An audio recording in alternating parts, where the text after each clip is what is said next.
Live from Columbia, this is Sports Talk on the South Carolina Radio Network. Be a part of tonight's show.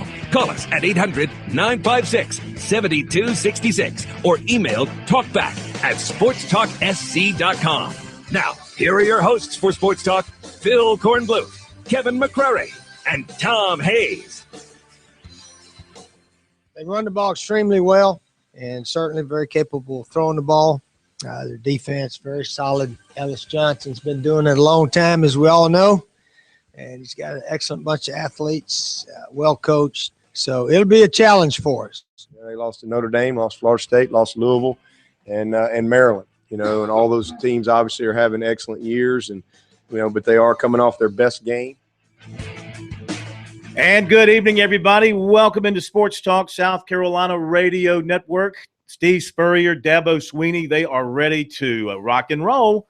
Tomorrow, the Gamecocks taking on the Tigers of Auburn over in Auburn, and the Clemson Tigers taking on the Orange of Syracuse at Death Valley for homecoming. Good to have you with us on this Friday night as you're headed out, maybe for a high school football game, maybe for dinner, maybe for a walk or a jog. We're glad that you are with us here on Sports Talk. Phil Kornbluth and the Professor Tom Hayes coming to you from our studios in downtown Columbia. Right now, I know we sound a little different than normal. We're having a technical issue with phone line connections, but at the very least, we're able to bring you the program in this manner, and as soon as the situation is resolved, we'll get back to our normal sound at some point in time tonight. At least we hope so. So we move forward with your phone calls at 800-956-7266. Email talkback@sportstalksc.com and on Twitter @sportstalksc. And if you want to send us a voicemail comment or question, record your comment or question on your smartphone or your laptop or your iPad and shoot it to us as well at talkback@sportstalksc.com. All right, Pro. So all week long, I have stood alone. I'm a one-man band.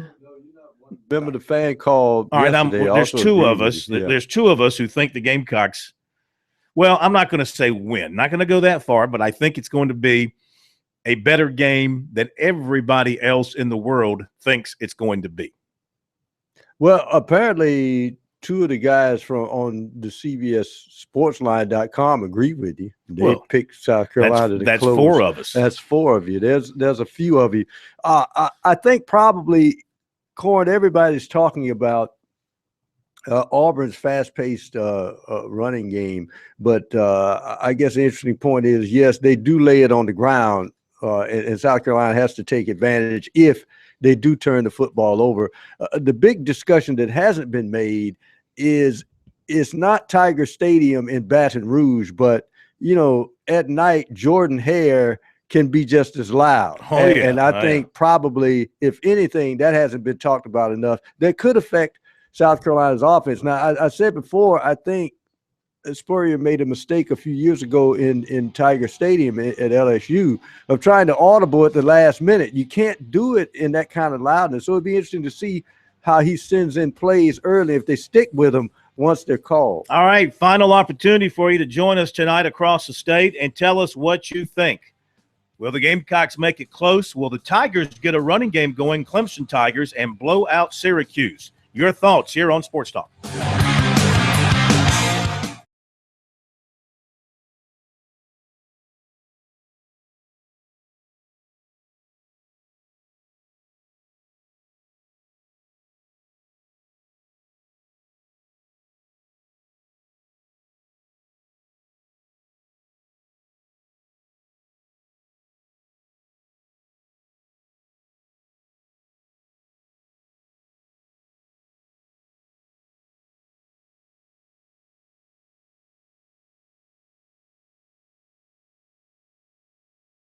Tigers get a running game going, Clemson Tigers, and blow out Syracuse.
Okay, we're back. Sports Talk, South Carolina Radio Network on a Friday night. We don't rest on Friday.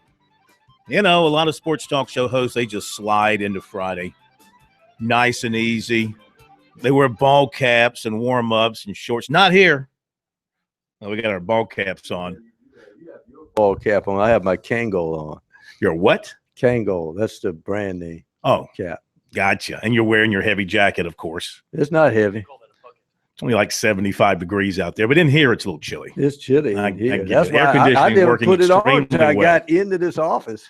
AC working extremely well. Again, the phone connection for us tonight, regular connection to our satellite uplink is down, and we are using a backup mode to get the program out to you tonight. Hopefully it'll be resolved here at some point in the night.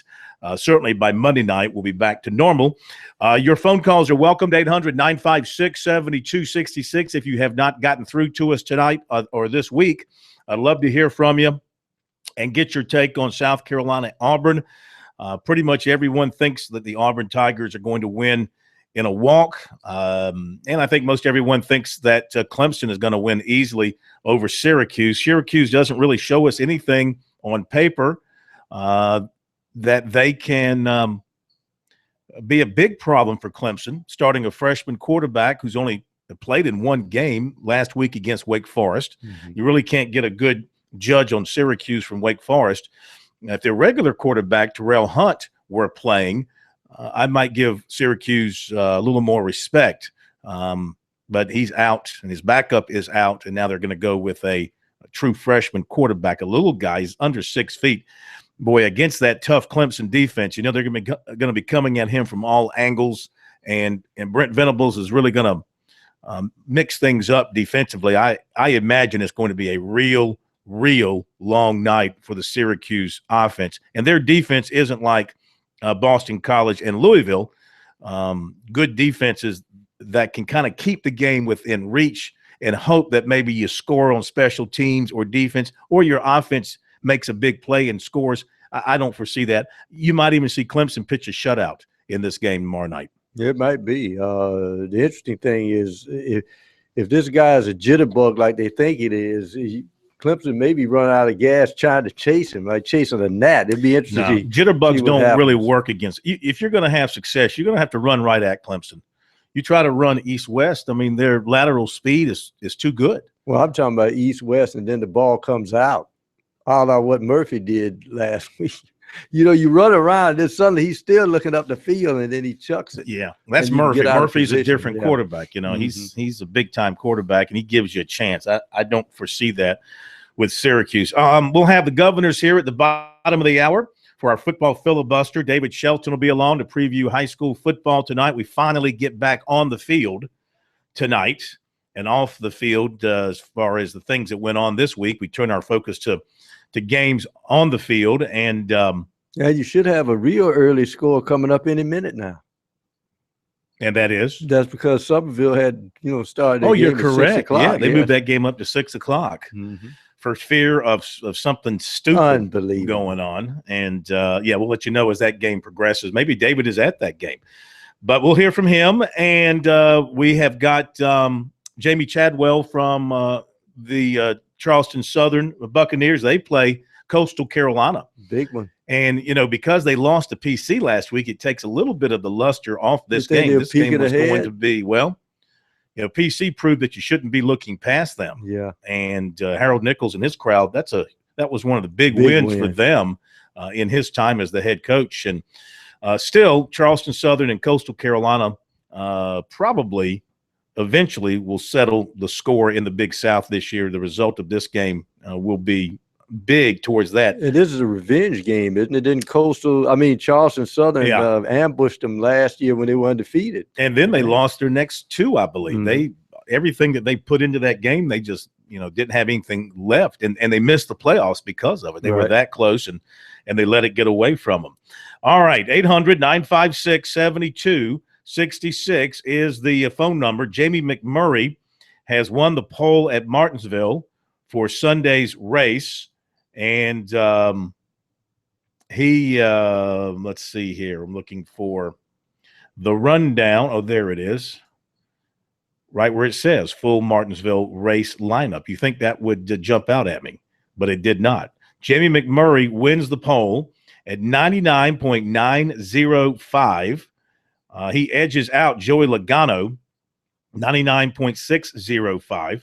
Then it's Matt Kenseth, Tony Stewart, Denny Hamlin, Brad Keselowski, Jimmy Johnson, Kyle Busch, Ryan Newman, and Kurt Busch in your top 10. As for Dale Jr., qualified 23rd this afternoon. We'll have more on NASCAR from Monty Dutton, our full Monty on NASCAR, coming up at 7:30 tonight here on Sports Talk. I see now, we talked about it last night and gave you our thoughts on the North Carolina situation, and now a lot of the national media coming out and saying, too, that the NCAA has to drop the big hammer on North Carolina, that this rises to the level of the worst case of academic fraud in college sports history. In fact, I saw a quote on CBSSports.com from one of their columnists, John Solomon, who talked with an academic official, somebody who has studied academic fraud cases, all of them in the history of the NCAA. And this gentleman called this particular case at North Carolina the worst that he's ever run across, and he's run across them all. And, as we said last night, I don't think there's any way, if the NCAA cannot level severe sanctions on North Carolina or save face. And the sarcastic bone in my body just refuses to give me any surcease until I say it, and that is, and they still didn't win. Big. The football team. Oh, well, let's see. You're right. You look at the well, they did under, Mac Brown was there. Oh, well, yeah. And Mac had the them 2 1-10 teams, and then turned he took it around. off. Yeah. Maybe because he was getting, guys that he had lost previously were now getting bogus grades and getting into school. But then following him, it's been just a chain of disappointment. Yeah. On the football side. Of course, the basketball program and the baseball program continue to soar since this started back in 1996, I believe was the start date. This is what the investigation goes back to, 96, 97, somewhere in there. That's what they trace it back to. So moving forward from there, about 17, 18 years of bogus grades and diplomas and GPAs and everything else, which is an absolute slap in the face to everybody in sports. I mean, listen, I've said on this show before in talking about North Carolina basketball that it was the crown jewel of sports in the NCAA. The way they ran their program, the way they carried themselves, the way they performed on the court, the camaraderie, the teamwork, the coaching, every aspect of it impressed me. And we were talking about even the alumni coming back and forming a bond. The fact that former players felt like they were part of the program, even years removed, they had ownership of the program. That always impressed me. I thought that was the way it was supposed to be. That's the way a program, football, basketball, doesn't matter. That's the way it's supposed to be. And now we see this come out, and I'm disgusted by it. We all should be disgusted by it, because it turns out that the North Carolina basketball program and the football program were fraudulent for all these years, because they had players performing for them that should not have been in uniform. And I can't identify the players. I don't have the information. They know who they are. But I'm sure a lot of these players were big contributors to a lot of wins and basketball championships over the years at North Carolina. So it was very sad to see that happen in a place where you thought was above that. We'll be back in a moment.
All right, we're back at Sports Talk, South Carolina Radio Network on a Friday night heading into the weekend after a long, hard week of Sports Talk. 800-956-7266. Phil Kornblut, the professor, Tom Hayes here. The empty chair is K-Mac, who is on his way to Auburn. And hopefully you're able to hear us over the airwaves tonight. Of course, you can always go to our website, get our audio stream. And at the bottom of the page, you get our video stream. You can watch us live, or you can go back and watch the show. It's archived for 24 hours, or in this case, it'll be archived over the weekend. So anytime over the weekend, you can go back and take a look at us.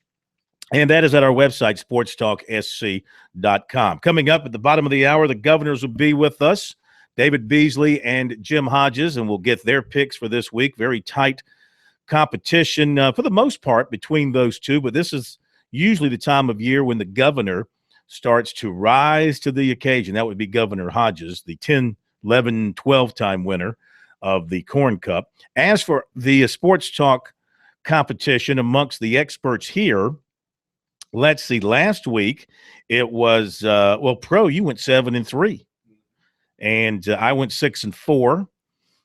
Steak Man went 5-5. K-Mac and Matt the Newsman, they went 3-7. So, Pro, you are the leader at 46-34.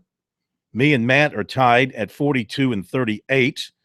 And Graham is 37-43. This is against the spread. And K-Mac is in dead last, right where he belongs at 36-44. So, looking ahead this week, everybody's taking Michigan State laying the 17 except for Matt the Newsman. He wants the points. Ohio State, Penn State getting 14 at home, and only the State Man is taking the Nittany Lions. Virginia and North Carolina, Virginia laying 6.5, and K-Mac and Graham are taking the Academicians at North Carolina. Yes. Boston College and Wake Forest, we're all taking BC and laying the 14. Pittsburgh and Georgia Tech, Pittsburgh laying 3 at home, and I've got Pittsburgh, and Steakman has Pittsburgh. Everybody else has got Georgia Tech. We've all picked Alabama laying the 17 at Tennessee. Ole Miss and LSU getting 3.5 at home. I've got Ole Miss. Steakman's got Ole Miss, and Matt's got Ole Miss. Everybody's taking Mississippi State laying the 14 at Kentucky. Everybody's taking Clemson laying the 14.5 against Syracuse. And Pro and K-Mac are taking Auburn laying 19. The rest of us are taking the points. In my case, don't want the points, don't need the points, but I'm going to take the points. I actually have 21. In other words, you want to use the line, wrong team favored. No, I'm not going to go that far. Plus, K-Mac's giving me 21 in our little personal bet. Oh, okay. Side bet personally. All right, there you go. Those are our selections. We'll see what the governors have to say. They're coming up in a moment here on Sports Talk.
It works for me.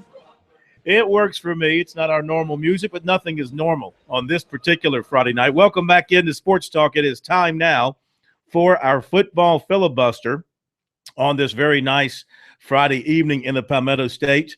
And for that, we welcome in two of the outstanding governors in the long, proud history of the Palmetto State. Polls might have said otherwise, but my opinion is the only one that counts here. We welcome in David Beasley and Jim Hodges. Governor Hodges, how are you? Phil, I'm doing great. How are you? And you were never one to pay much attention to the polls anyway, were you? No, never wanted to pay much attention to the polls, but my Gamecocks aren't doing so well on those polls. That's what I mean. Pay no attention to those polls, even when it comes to football. Governor Beasley, how you doing tonight? I was doing pretty good till I looked at my results from last weekend. Yeah, up and down. It's a long season. Some days up, some days down. You were good 2 weeks ago, not so good last week. 3-7. You're 37-43 against the spread. Governor Hodges, you were 5-5, 42-38. So now, Governor Beasley, it's the second half of the season. I'm assuming you've made some adjustments strategy-wise here to cut into this gap. Yeah, I have. I've made the decision. I'm not going against Alabama no matter what. No matter.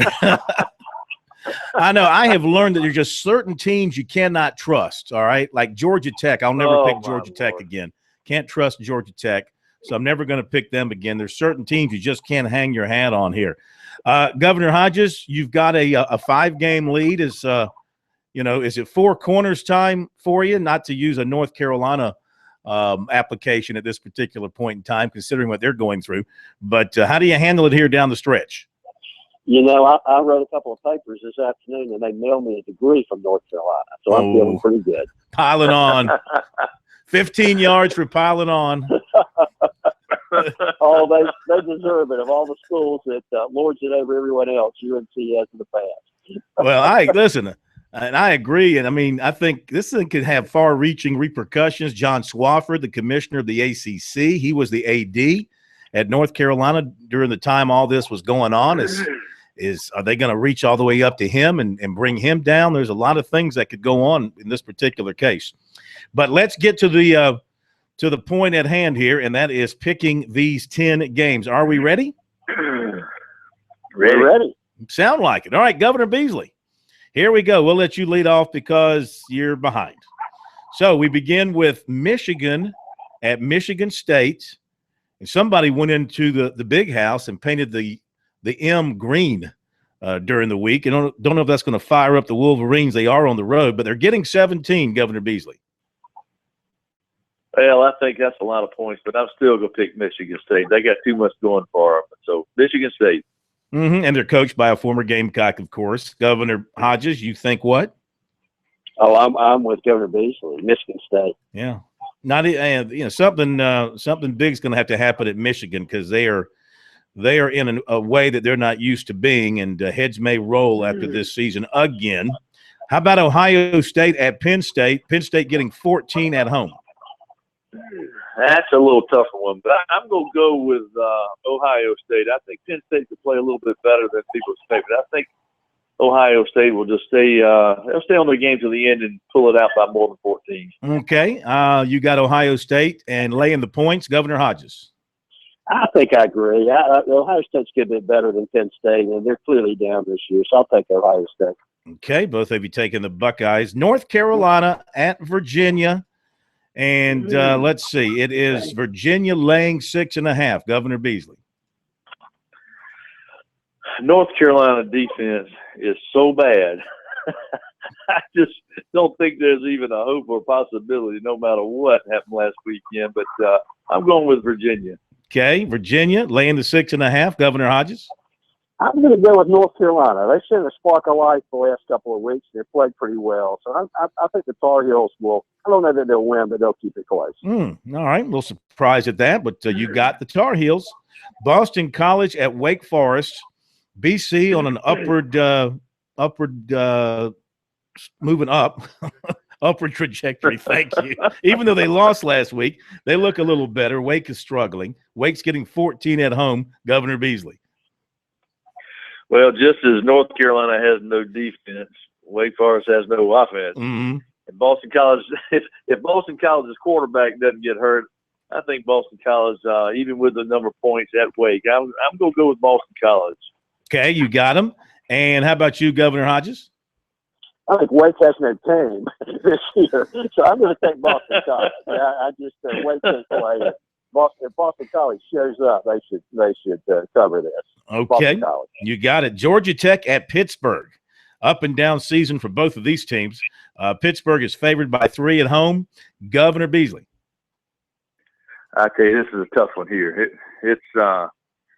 I'm going to go with the home field advantage. Pitt's defense is strong as rent, and Georgia Tech's playing good, but I think Pitt, the home field, might just be enough. If they had more than 3 given up, I'd probably go with Georgia Tech, but Pitt's it. Pitt is it. Governor Hodges, it sounds like Governor Beasley's done his homework this week. He's got a lot of good inside insight. Are you implying that he didn't do his homework before? I'm not saying. I just think he's really buckling down every here. Time I do my homework, I get killed. All right, Governor Hodges, what do you think? Hey, we got a 50% chance of being right either way. Mm-hmm. I'm going to take Pitt too. Every time I pick them, they lose. So Yeah. I'm going to take Pitt for that reason alone. Okay, Governor Hodges, now you shall lead us, and it's Alabama at Tennessee, laying 17. You think Saban's still in a bad mood? No, I'm going to take Tennessee. I think Alabama is going to win, but Tennessee will be up for this. And the way Alabama played last week, they can't do that 2 weeks in a row. I'll take Tennessee. Wow. Interesting. Governor Beasley, here's a chance. Did he pick Tennessee? Yeah. My goodness, I just was distracted for a second. I can tell you I'm going with Alabama. I don't care if Tennessee was getting 5,000 points. All right. It seems like when I pick them, I lose, and when I don't pick them, I lose. So I might as well at least win somewhere. So I'm going with Alabama. All right. You got them. him. Take the off-the-field advantage. How about that? You got him. Alabama is all yours. Ole Miss at LSU. Another big test for Ole Miss. And they're getting no, they're not. They're laying 3.5 on the road. Governor Hodges. If Ole Miss wins this, they're going to win by more than 3.5, more than 4 points. So I'm going to take Ole Miss. Okay, Ole Miss for you, Governor Beasley. I think Governor Hodges is right. I think Ole Miss's offense is just too strong for LSU, and I've read a couple of reports that said LSU is going to win this thing, but I don't see it. I think Ole Miss is going to do their thing. You got it. Ole Miss is yours. How about number 1 ranked Mississippi State? It's hard to say. Mississippi State ranked number 1 at Kentucky, favored by 14. Mississippi State. Kentucky looked good against us, but that's a little misleading. So I'm going to take Mississippi State. Mm-hmm. Governor Beasley? Well, after Kentucky's performance last week with LSU, I don't think there's any way you can pick Kentucky. And so Mississippi State's it. You think Mississippi State's going to run the table, Governor Beasley? Well, they're going to have to play Ole Miss. They got to play Alabama. I mean, you don't think they're going to run? I think Kentucky's going to need a whole lot of bourbon given to the Mississippi State players at halftime to win this thing. Slip a little bourbon inside their Gatorade bottles. All right, you guys hang on. We're going to take a quick break, and we'll come back and pick the final 2 games, which will be Syracuse at Clemson. Tigers favored by 14.5. And South Carolina at Auburn, which is now a 19-point spread, opened up at about what, 14, 15 points or so? I think it's 15. Thing has climbed throughout the week. So the Gamecocks are now getting 19. Personally, I don't want to influence the Governors personally. I like the spread in the USC's favor. We'll be right back with those last 2 picks.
right, we continue with our football filibuster here on this Friday night. We have the governors with us, Governor Beasley, Governor Hodges.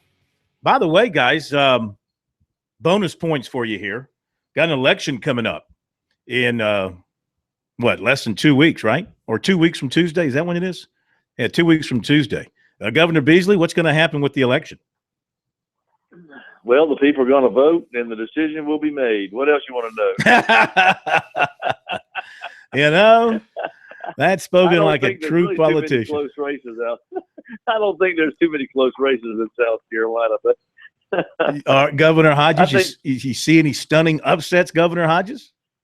I'm a lot better at predicting football games than I am at election. And you know what?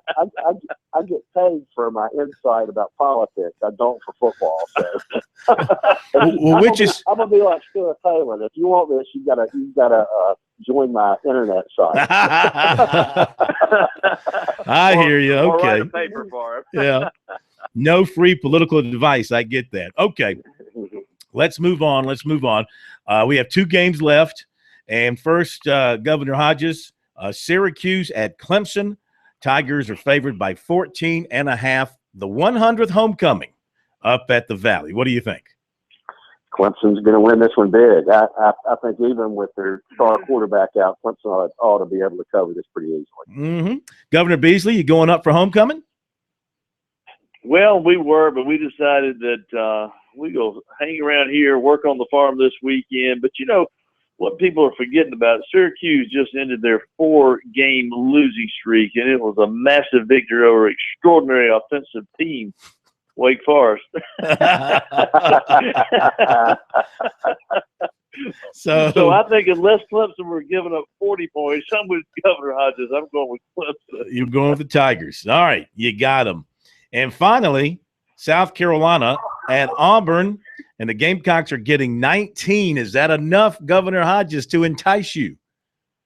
It is, yeah. I mean, I think Auburn's going to win this game, but I think 19 points is plenty, and I got to think South Carolina is going to keep it under 19. So I'll pick the Gamecocks. Governor Beasley? There's nothing on paper, nothing that can convince you that Carolina can beat that spread. I've been thinking about this thing all day and all night. But, however, there's one factor, and I think Steve Spurrier is not going to allow himself to get embarrassed by that many points, no matter what it takes. So I'm with Governor Hodges. I think they're going to beat the spread, and Carolina might lose, probably will, but not by more than 19. Very good. You both have the Gamecocks and the points. Governor Beasley, any amendments that you would like to make at this time? I'll just let you know Sunday morning. Too late. That's the only chance I have. The cows are out of the barn by then. What about you, Governor Hodges? Anything you want to change? I think I'll stick with it. I'm looking forward to a great weekend of football. Should be great. Weather should be good. Guys, enjoy yourselves. Thanks for being with us as always, and we'll talk to you next week. You bet. Thank you. Thank you, Governor Beasley and Governor Hodges. There you go. There are their picks. You've got our picks as well. So you should be fully informed on what is possibly, not going to say likely, but possibly going to happen this weekend. All right, let me get to the recruiting report for tonight. We'll start that out, and it's brought to you by South Carolina's Electric Cooperatives, sponsors of the 2014 Touchstone Energy Bowl. Hope to see you there when the best high school players in the state compete against one another, the North versus the South, December 13th in Myrtle Beach, and also the naming of Mr. Football taking place during halftime of the game. All right, basketball, 6'6" P.J. Dozier of Spring Valley makes his official visit to USC this weekend. It'll be the 4th of his 5 visits. Of course, he's made dozens of trips to the campus, has strong family ties to the Gamecocks. However, his father, Perry Dozier, a former Gamecock, told us this afternoon that could go both ways, but he said that his son is not worried about whether we've been there or not, is how he put it. His whole thing is he wants the best chance for him. And he said he understands that they are up against what they're up against from the extent that this is a football state. It's a football school, but he realizes, according to Perry Dozier, there's a great coach there who has recruited very well. So he said he's pretty excited about getting a chance to be around it. He was at Georgetown last weekend. He's also been to Michigan. He's also been to North Carolina. And then next weekend, he has got Louisville on his visit agenda, and then he'll make his decision. By the way, Dreer's Tevin Mack said today no decision has been made, doesn't expect to make one this weekend, and he is not going to USC's exhibition game on Sunday as of this point. Got some football news coming up for you as well. Be back with that in a moment.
All right, to football recruiting, David Shelton after the top of the hour, as we'll talk about some of the top high school games tonight around the state. But football, junior athlete Nicole Hardman of Georgia, Burton, Georgia, just across the border there in Georgia, visited USC when the Gamecocks hosted Georgia. He's going to be at Clemson tomorrow night. That'll be his first ever game at Clemson. He enjoyed his visit at South Carolina. And he said Williams-Brice, one of the best atmospheres he's seen. And he's looking forward to being at Clemson and seeing them run down the hill. He talks to Clemson a lot. And he's talked to Tony Elliott and Dabo Swinney. He said, I'm really feeling Clemson. But Tennessee leads for him right now with Clemson, USC, Georgia, and Florida all even. He plans to return to Clemson for the USC game next month. He also saw Clemson play at Georgia. He's also been to Tennessee and Georgia Southern, and he plans to be at Georgia Auburn and Tennessee Missouri. He's been out with a knee injury since the second game of the season and hopes to get back into a game action soon. Junior linebacker Trey Lamar from Roswell, Georgia, has strong feelings for USC and Clemson. Both are in his top 5. He was at USC, Georgia, plans to be at Clemson, USC. And he talks to Clemson a good bit, he says. He talked to Tony Elliott earlier this week, just checking in on him, as a matter of fact. When he goes to Clemson, it'll be his second trip. He was there for the South Carolina State game. USC, Clemson, Alabama, Mississippi State, Tennessee, his top 5 in no order. This weekend, he's going to Tennessee. He has offers from all of his top schools, plus Boston College and Duke are the latest to offer, no favorite. And visiting Clemson this weekend, unofficially, junior defensive end Rashawn Smith, 6'3", 230 of Baltimore, has over 30 offers. Right now, Clemson, Oklahoma, Alabama, Virginia Tech, Florida, Tennessee, Notre Dame are sort of the ones that have separated themselves, though he says he's not closed the door to any school. Camped at Clemson last summer, and that is when he started to really have a strong feeling for the Tigers, said he loved it. It was an eye-opening visit, changed his mind about Clemson, and got him thinking about them. He plays a defensive end but can play all the linebacker spots, and he sees Clemson's defense potentially as a good fit. He's been to Maryland, Penn State twice, and Oklahoma this season. USC also has offered and has talked with him, but he's still trying to build a relationship with G.A. Mangus, and we'll see if anything develops there down the road. Does not plan to make a decision until his senior season. He plans to graduate early. This season, 53 tackles, 11 for loss, and a sack. All right, there you go with recruiting. Don't forget you can check it out on our website all the time at SportsTalkSC.com, SportsTalkSC.com, and on Twitter, use hashtag STRecruiting to take you right to the recruiting notes. It is the top of the hour break here on Sports Talk. Coming up, David Shelton, and also a visit with Jamie Chadwell, football coach at Charleston Southern, and we'll be back.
Live from Columbia, this is Sports Talk on the South Carolina Radio Network. Be a part of tonight's show.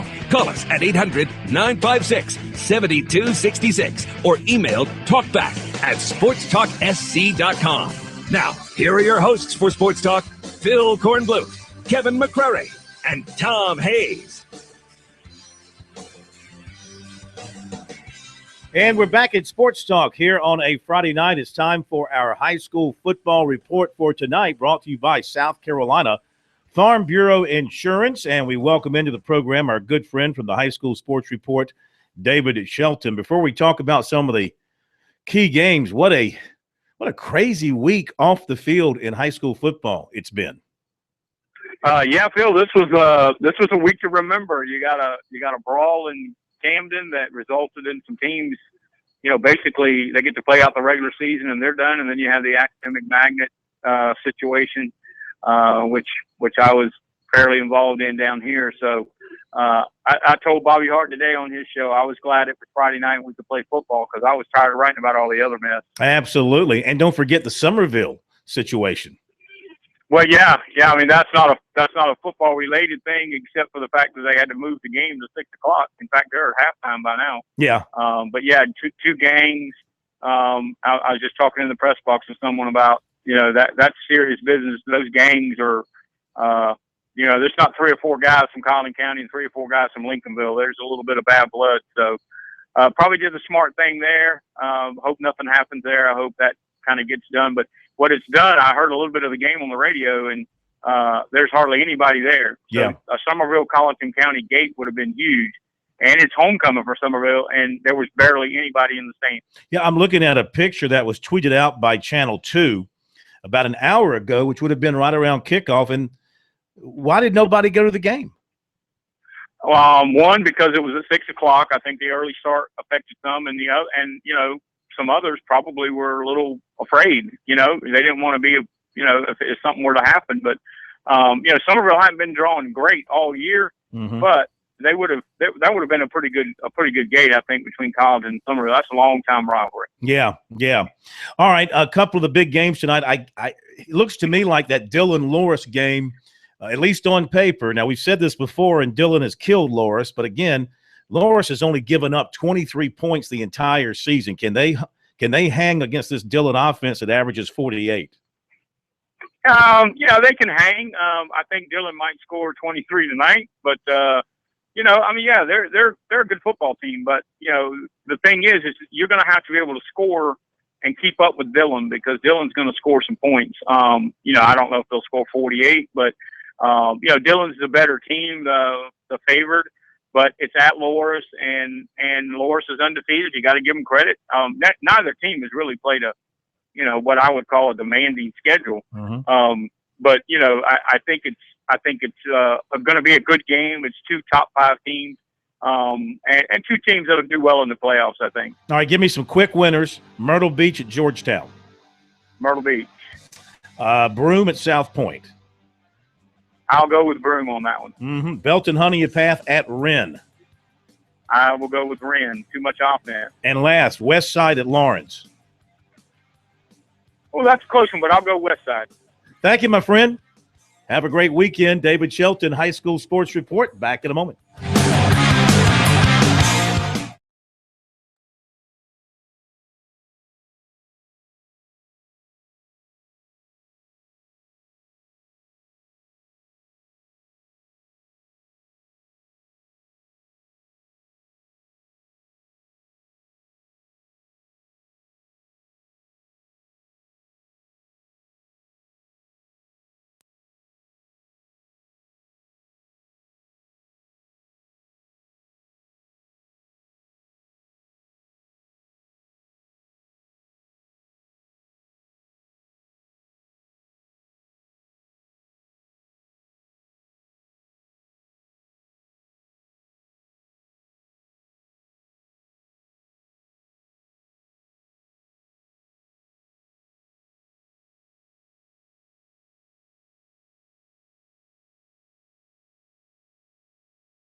We are back with you, Sports Talk. Let's talk some college football with one of our state's top coaches, Coach Mike Ayers of Wofford. Our conversation brought to you by South Carolina soybean farmers and their checkoff. Learn more at southcarolinasoybeans.org. That's scsoybeans.org. Pork powered by soy. It's homecoming this weekend at Wofford. VMI coming to Spartanburg to take on the Terriers, who are 4-3, 2-1 in the SoCon. We welcome in Coach Ayers. How are you this evening, sir?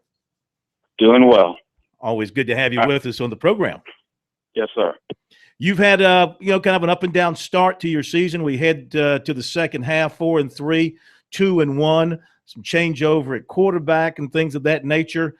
How do you feel about where you are as you head down the home stretch of the season, still in the hunt for the Southern Conference Championship? Well, it's been a learning experience for this football team. We started out with 6 seniors on the football team, and right now we're down to I think we've got 1 senior starting on each side of the ball, and we've kind of gone the young route in some areas quicker than we thought we would due to injury, but it's a football team that's willing to work. Last week was a huge game for us, going down to Sanford and beating them down there. We're a team that's still learning how to do it, how to finish, and we face a dangerous team tomorrow.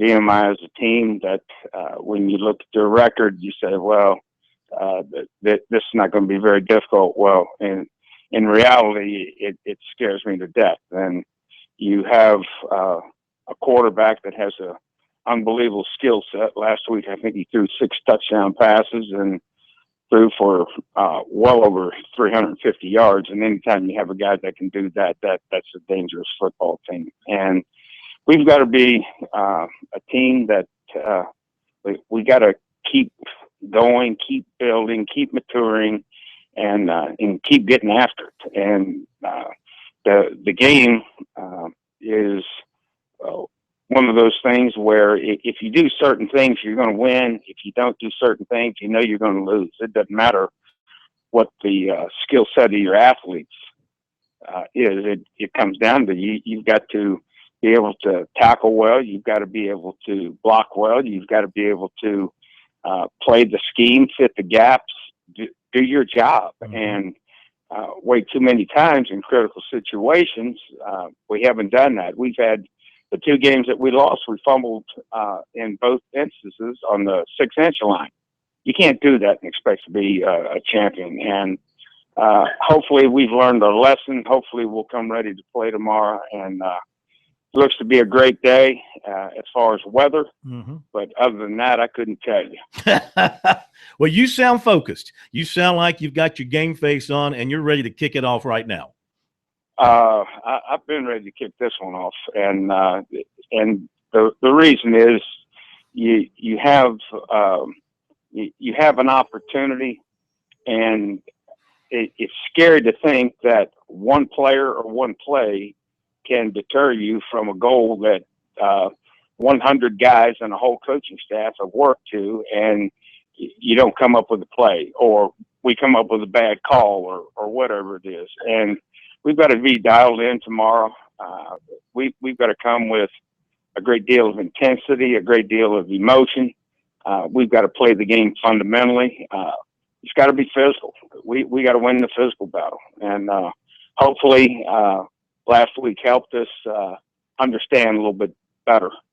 Yeah, I know you were no doubt very upset after the loss to Western Carolina. They shut you out, and you changed quarterbacks for Sanford, and you go to a tough place to win, and you won.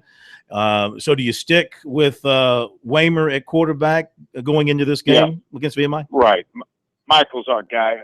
What happened, and this is kind of the way that luck sometimes run, or no luck. Mm-hmm. But Evan Jackson's been playing really well, and on the last play of the game, he ends up getting bumped around and plants his foot and has a has a injury in his ankle, and so next guy up was Michael, and Michael did a great job last week down there.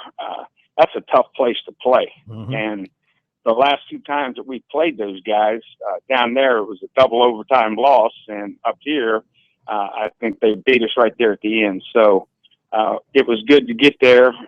It was good to play well. It was good to come out with a win, and I don't care what anybody says. You know, they say that losing builds character. I've got enough character. I'll tell you that right now. You know, we got to do the other thing, and we got to be ready to go. Well, one thing Waymer gives you, and he showed you last weekend, he gives you a little bit more of a passing attack, doesn't he? 167 yards, 7 of 13. Is he a little bit a better thrower than Jax? Well, I think they're both comparable. I think if anybody knows anything about Wofford, we run the football. You know, when you throw the football, if you make a completion, that's great. If you don't, then that's a 0. I can slam a 230-pound fullback up in there and get 3 yards every time. So, you know, it's sometimes hard for me to you know, pull the trigger and you know, call a pass play. But Michael did a nice job and made some excellent throws. Zach Mueller, a tight end. We're going for the last drive. We're going for the last opportunity to win the game, and he ends up coming with one of those NFL type catches, and it was a difference maker in that game. And if you look at it, we probably had 180 snaps, offense, defense, and kicking game, and that one right there, if he doesn't make that play, we don't win that game. So it's a crazy game. It's a fun game. It's one that will drive you crazy. No other profession do you have it to where you go out and you can have 10,000 or in some cases 80,000 people evaluating the job. So I wonder how other people would feel. You know, a doctor going in and doing surgery and there's 80,000 people and they're saying, "Hey, well, you know, I wouldn't do it that way." You know, that kind of deal. Would you ever like to call a game where you ran the fullback, say, 60 times? Just give it to the fullback over and over and over again, just like bang, bang, bang up the middle? Well, matter of fact, our last drive was what we call a power drive. It's a power formation, a power grouping, and we basically matched our best guys up against their best guys, and we said, you know, this is going to be a tough man contest. We're going to find out, you know, at the end. And we were able to get it in. Matter of fact, Michael did a quarterback sneak to finish the play. So that's a dream drive for you. Just bang, bang, power on power. Unbelievable. Yeah. Unbelievable. And we controlled the clock. We made them use all their timeouts. And it gave us an opportunity to win the game. 2 years ago down there, we go ahead. There's 1:57 to go. They had 3 timeouts. We kicked it in the end zone. They started 80 yards and took it 80 yards on us. And it was a situation where I think 3 times on the drive, there was 3rd down and long. And, you know, we didn't make the play. We didn't make the stop. And you have a game like that, and it's the old deja vu deal. So you're keeping your fingers crossed, you're praying really hard, and you're yelling a little bit at the guys. You yelling at the guys? I find that hard to believe. Every now and then. Hey, good luck to you. Say hello to Sparky Woods for us when you talk to him before the game. And we will talk to you again soon. I think Wofford's going to have a very strong finish to this season. Good luck, Coach. We appreciate it. Thank you. Be talking to you some more, I'm sure. Don't forget now, this is a Southern Conference game. VMI is now in the SoCon. Right. Some people might not know that. They go to Chattanooga next weekend, then to Furman, and then they get Mercer at home to wrap it up. I like their chances to win the SoCon.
right, thanks again to Coach Mike Ayers. Tell you what, they don't make them like Mike Ayers. Old school, hard nose.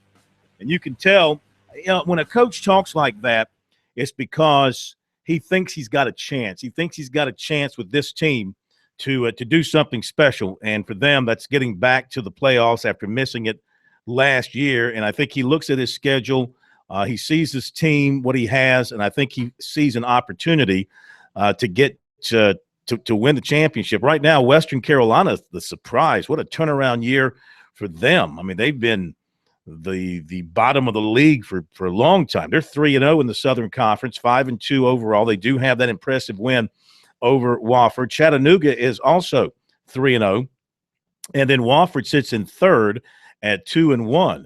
And so they're going to need some help. The Citadel plays at Western this weekend. And so the Citadel could certainly help out their in-state brother with a win at Western. And Mercer plays at Chattanooga. Bobby Lamb's Mercer team, 1-3 in the league, 5-3 overall. So it's still up for grabs in the SoCon. And Wofford very much alive and with a chance to earn a postseason bid. They're going to probably, have to win out, go 8-3. They could do that. 2 on the road, 2 at home. And they got a good chance to do that. Coaches feel this is a period of adjustment for the Southern Conference, not having those ogres, Georgia Southern and Appalachian State to be looking up at. And sometimes those teams have pulled off some great upsets against those teams. This league's got to be very careful because, let's face it, they lost a lot of notoriety when they lost Appalachian State and Georgia Southern, 2 bigger schools with good athletic programs, and you replace them with they've replaced them with VMI, not a very good athletic program, and a small school. Replaced them with Samford, an okay athletic program. But long distance travel. And Mercer, which, except for the basketball team making a little bit of noise last year, you haven't heard much out of them, and it's a brand new football program. Right. So the league, and you know what? You look at their record, like against the Big South. The Big South is, I almost said it, maybe they have surpassed the Southern Conference in terms of head-to-head competition, because the Big South's got, you got Coastal and Charleston Southern's playing extremely well. Now Presbyterian appears to be improved.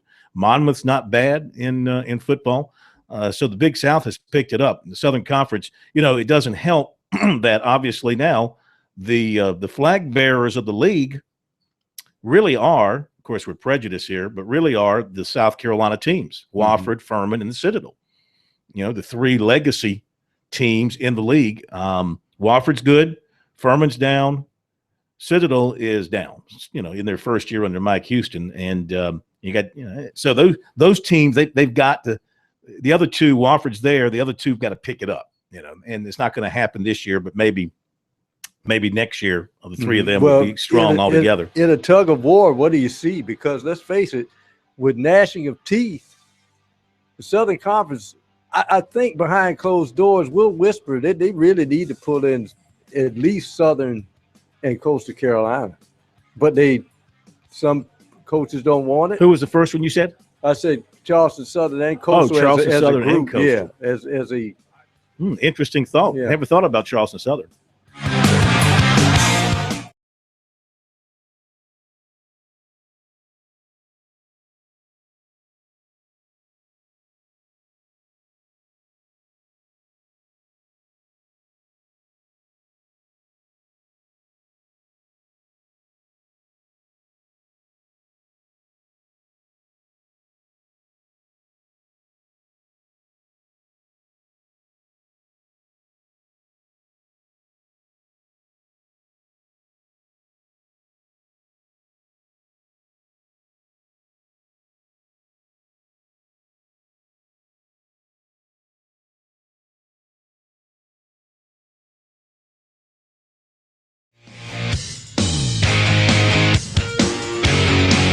The undefeated Wolverines go again tonight, and enjoy the race weekend. We'll talk to you next Friday night.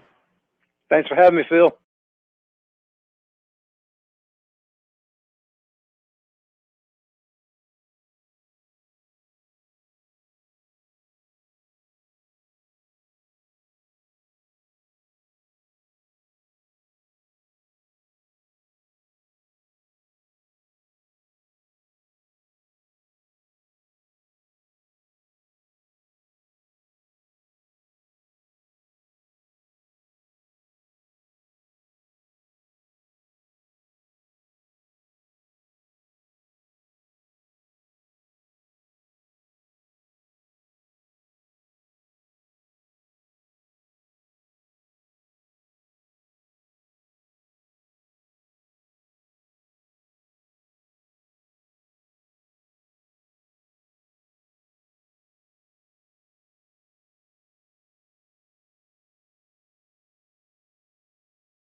Hey, we're back at Sports Talk here on this Friday night. A lot of football talk, of course, but let's mix in some NASCAR. As the chase for the championship continues, we're down to 8 drivers in the chase for the championship, and we are down to just 4 races, 3 in the eliminator round, and then the championship at Homestead. We welcome in for our full Monty on NASCAR tonight, Monty Dutton of MontyDutton.com, blog status. Good evening, Monty. How are you? I'm just fine, Phil. Good to hear your voice, as always. Good to hear you as well. Glad that you're with us once again. First of all, before we look ahead, let's look back. Thought it was quite a good race at Talladega last weekend. Very exciting at the end. I think the pressure of drivers trying to stay alive in the chase made it all the more exciting. What'd you think of what developed at Talladega? Well, I guess it was a typical Talladega race. I think that the great question was probably not whether there would be a lot of wrecks and rough driving, but when that would come. I mean, I think that there was a certain desire to keep things, to get it down to the end. But when the end came and everybody had to move, everybody did, and the upward mobility of people moving up and other people up front dropping back is a lot of times what causes those accidents. And so Talladega was a typical race there. Bedlam is almost unavoidable. Yes, absolutely. What about the big names who did not advance in the chase? And in particular, we're talking about Jimmy Johnson and Dale Earnhardt Jr. That's sort of like North Carolina and Duke losing in the first or second round of the NCAA basketball tournament. Here they are now sitting on the sidelines watching somebody else compete for a championship. How do you think they will approach the rest of the season? Well, I think for everybody who is not in the championship hunt, as the field dwindles down, the attention gets compressed on the people who are remaining. And so the chance for other people to make a showing that benefits their sponsor and their career and makes money and everything else, they have to win the race, because it gets to where it gets to where in terms of attention and coverage, it almost doesn't matter if you're not in the people who are still running for the championship. So I think that what happened was kind of predictable given the format. I think it's kind of inevitable that somebody is going to make a misstep who has a really good chance. And not only Dale Earnhardt Jr. and Jimmy Johnson, but also Kyle Busch was eliminated. And so what you have left is you have 4 drivers who are among the 4 that have been best all year long. And you have 4 drivers who have had somewhat not disappointing, but unspectacular seasons, but they were good enough to make the chase. And so I expect that what will happen in the final round is that there will probably 3 of those top-notch ones will still be alive, and probably there'll be one of the others who gets it together and advances on, or just doesn't make a mistake, because you can still move ahead. I guarantee you, if somebody finishes in the top 5 of the next 3 races, they'll make that final round. And because obviously in 3 races, they all can't win. Only 3 people can win. So I think that the person who's most likely to move ahead is probably the person who's most likely to win this race. And I think when you consider Jeff Gordon's record at Martinsville, that he's probably the favorite coming in. And one of the reasons for that is that because the other person who's always been so dominant at Martinsville, Jimmy Johnson, isn't left. And so you would think if it came down to a race between Gordon and Johnson, that teamwork would be so much that Johnson would not be a huge obstacle in his teammates' way. Interesting to see if it happens that way. As far as Martinsville goes, you've got concrete corners and you've got asphalt the rest of the way. What does that mean from the driving experience? Well, Martinsville, in its way, there's not likely to be a 20-car pileup at Martinsville, but there's likely to be a lot of spins and bumping. Martinsville is the track that I mean, the guys who win the race very seldom come away with it with their car not damaged in some way. So it's a brawling racetrack. It's just sort of one where there's not as much danger when you're at the slowest track on the circuit. But it's also one of the most action-packed tracks on the circuit. and there's a possibility of having someone who gets his car banged up and falls a lap or two behind, has to work from behind during that long day and 500 laps around the track. So one thing about Martinsville that's very important is track position, because it is a short track and a tight track, and also position on pit road. That's key as well. You want to be up front on pit road with those early pit stalls. That helps you if you're in contention, getting in and out of the pits and getting track position as you get back to green flag racing.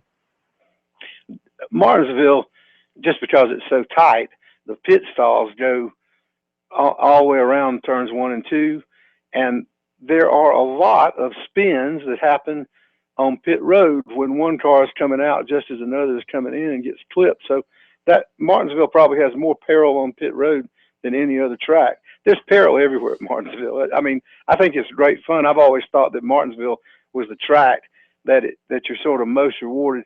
It's sort of like the speed doesn't come across on TV. Mm-hmm. And when you watch on TV, you sit there and say, well, they're not going that fast. But when you're there, you're going, man, I can't believe that they can go this fast around this track. So I think it's a really exciting place to go to a race. And although Darlington has always been my favorite track, it might be here on race weekend coming up.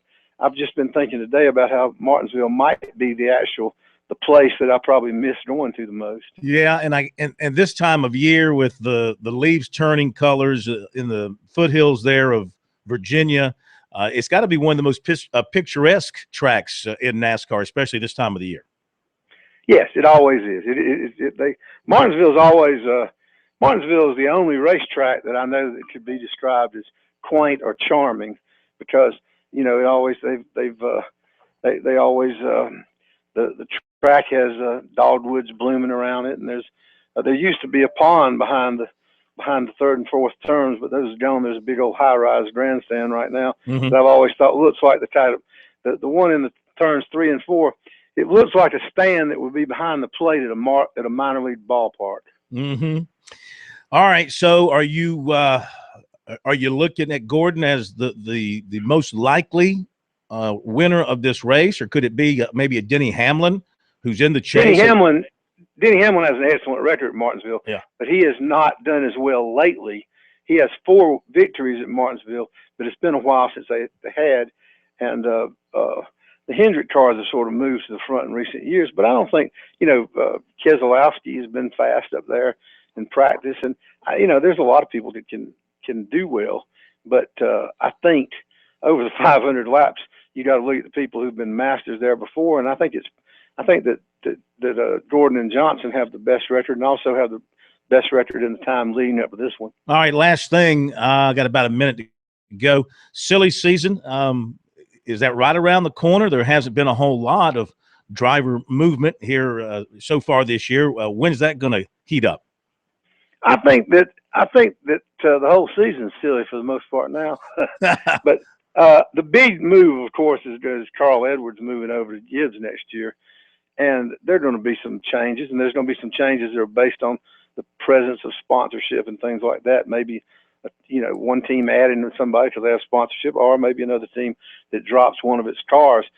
But I don't think there's going to be too much action as far as big names changing teams from here on out. I think most of that's been pretty much decided for next year. All right, Monty, have yourself a great night. I know you're off to some high school football tonight at Woodruff, getting to watch the undefeated Wolverines go again tonight, and enjoy the race weekend. We'll talk to you next Friday night. Thanks for having me, Phil. All right, and Jamie McMurray, of course, went on and won the pole at Martinsville late this afternoon, early this evening, nearly 100 miles an hour. They'll be eclipsing 100 miles an hour in qualifying soon. He was just under it at 99 plus, about the speed that Pro normally drives down Knox Sabbath Drive when he's heading home. No, but I do that on I-285 in Atlanta. You'll hit 90. You'll hit 99 plus sometimes. Because if people push you on that highway, man, you got to go on I-285. You get run off the road. You and Mr. Perez. Be back.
You know, we talk so much about South Carolina, Auburn, Clemson, Syracuse, but don't forget the other really big game. Of course, they're all big. I'm not taking anything away from anybody else in their games, but really big game in the state tomorrow is going to be at Coastal Carolina.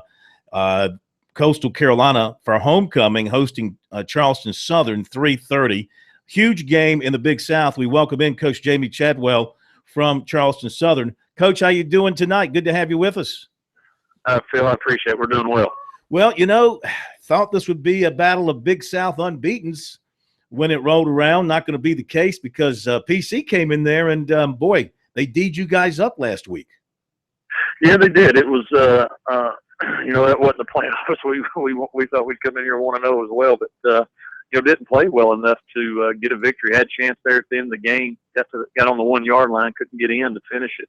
You know, they came and played really well. Our defense played well. It's a defensive struggle on both sides, and we just weren't good enough to score, you know, when we needed to. But I'm hoping that maybe, you know, sometimes there's a silver lining in everything, and I think our guys realize we're not the front of our jersey don't threaten anybody. It don't scare anybody, and I think our guys maybe felt that a little bit. And so I'm hoping this maybe can wake us up and get us back to doing what how we're successful, get back to playing that chip on our shoulder. Yeah, not taking anything away from PC because they deserved the victory, but you had gone to Vanderbilt the previous week and you had a chance to beat an SEC team, and that one, you know, you lose at 21-20.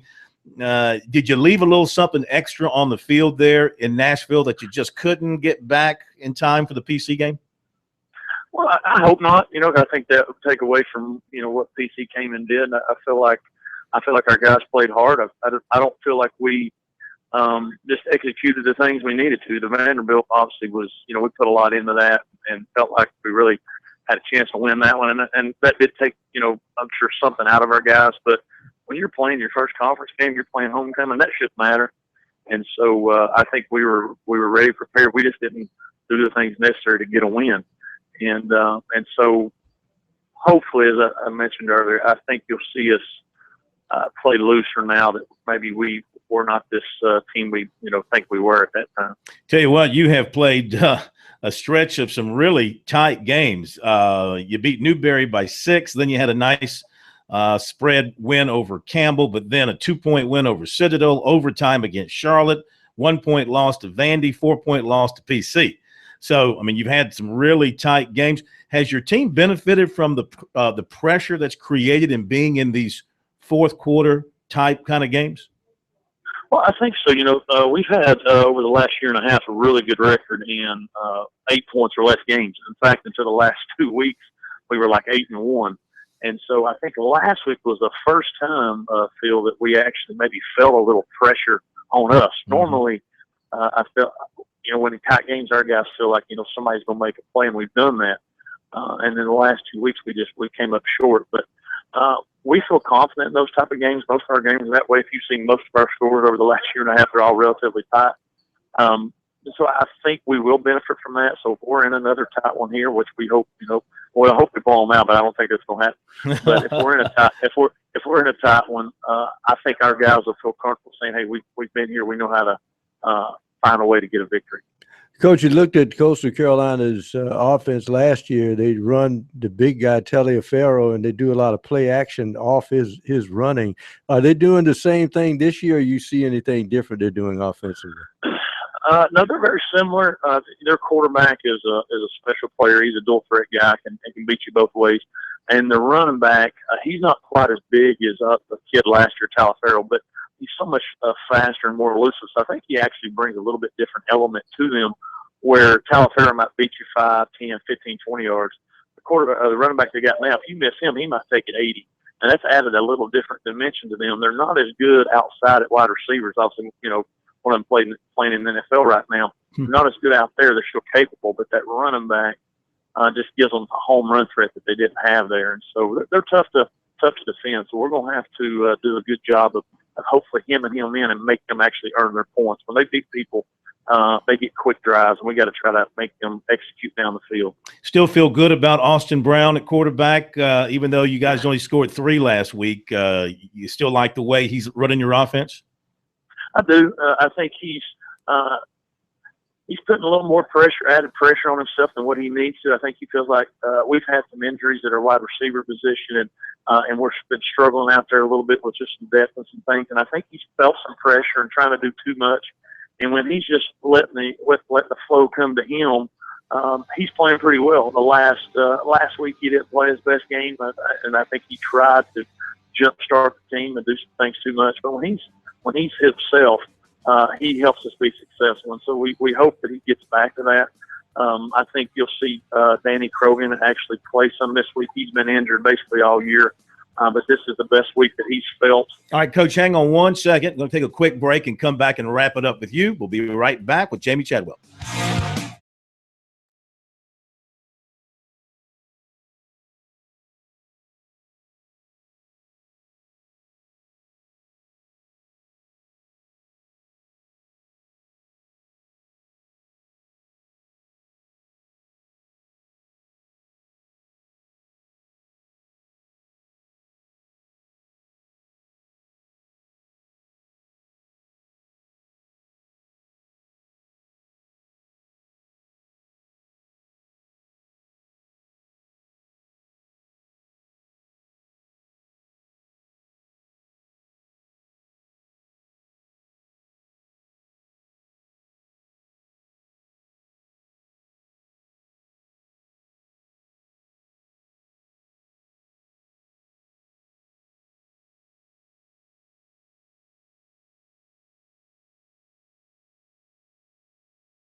All right, just a couple more minutes to go tonight, and we want to wrap things up with Charleston Southern coach Jamie Chadwell.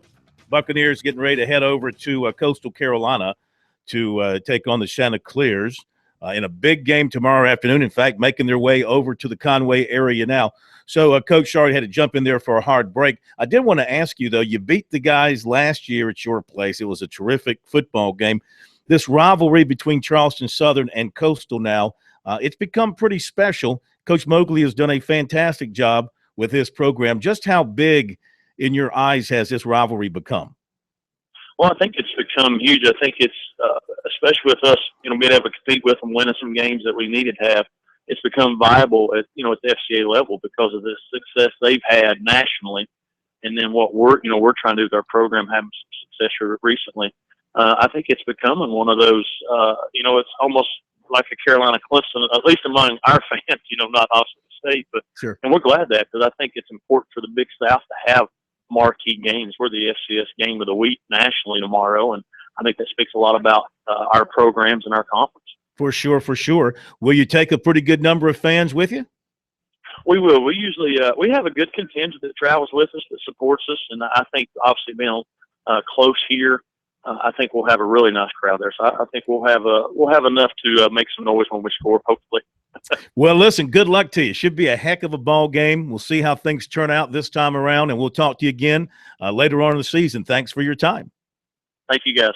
As always, Jamie Chadwell, coach at Charleston Southern. Again, 3:30 tomorrow at Coastal Carolina. They'll probably have a packed house for that, around 10,000. Coastal's been drawing extremely well here of late, and I would look for them to have another big crowd tomorrow, Pro.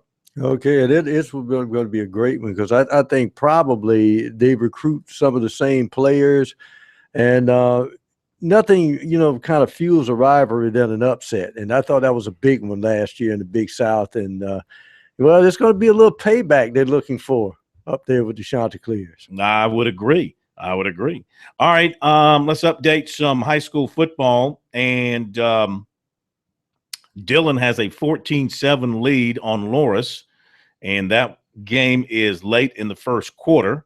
Playing that game at Loris, I bet you there's a huge crowd there for that one. And that's the only score that I have gotten my hands on so far.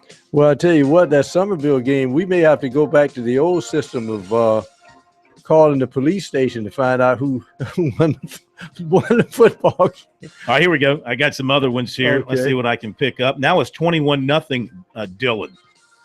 So they're starting to pull away. That's early in the second quarter.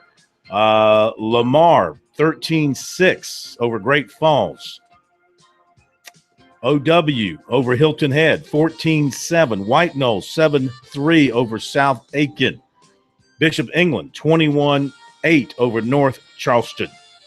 All right, there you go with some high school football scores. Don't forget to check out our coverage, post-game coverage of the USC and Clemson games tomorrow on our website, sportstalksc.com. Have a great weekend. Thank you, Pro. Thank you, Steak Man. And we'll see you Monday night right here on Sports Talk.